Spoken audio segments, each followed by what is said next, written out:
Salus ad salvandum. Kita lanjutkan teman-temannya mengenai ketaatan ya. Pada VT sebelumnya kita bercerita tentang Raja Salomo. VT kali ini saya bercerita tentang Rasul Paulus.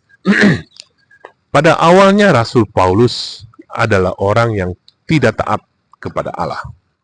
Rasul Paulus ya, orang yang menganiaya ya, orang yang percaya kepada Kristus ya.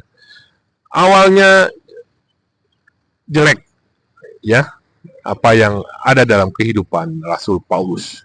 Tetapi pada saat Rasul Paulus dalam perjalanan menuju Damsyik, Tuhan menampakkan dirinya. Tuhan menjamah Rasul Paulus sehingga terjadi perubahan di dalam hidupnya. Perubahan di dalam sikap hatinya. Nah, dari situ Rasul Paulus menjadi orang yang taat kepada Tuhan. Nah, ketaatan yang Rasul Paulus dapat adalah ketaatan di tengah-tengah perjalanan hidupnya, bukan di awal, tapi dia dapatkan di tengah-tengahnya. Beda dengan ketaatan dari Raja Salomo yang dia dapati dari awal, pertengahan dia gagal dan akhir hidupnya tidak happy ending. Rasul Paulus tidak demikian, ya. Di tengah-tengah perjalanan hidupnya, dia menemukan Tuhan dan dia menjadi orang yang mengabarkan ya tentang Injil kebenaran kepada banyak bangsa-bangsa ya. Banyak juga tulisan-tulisan Injil ya yang ditulis oleh Rasul Paulus ya. Apakah Rasul Paulus taat kepada Tuhan itu hidupnya enak? Tidak. Bahkan dia sempat berkata, sepertinya saya ini mau dihukum mati saja, saya menderita.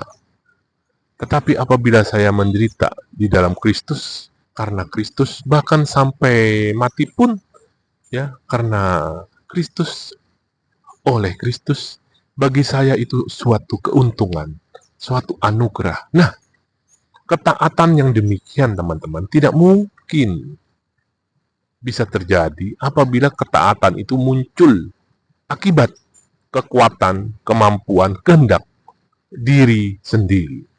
Nah, ketaatan melakukan apa yang menjadi kehendak Allah, bahkan sampai harus ya menderita, rela ya mati tersiksa pun, itu adalah ketaatan yang bersumber dari Roh Kudus, teman-teman ya. Jadi teman-teman ya, mari kita sama-sama belajar untuk taat dengan bantuan Roh Kudus. Bukan taat karena kemampuan kita, bukan taat karena kehendak kita, bukan taat karena kekuatan kita. Itu rapuh, teman-teman ya. Bawa serta Roh Kudus dalam setiap hari, pada saat pagi, saat teduh, berdoalah.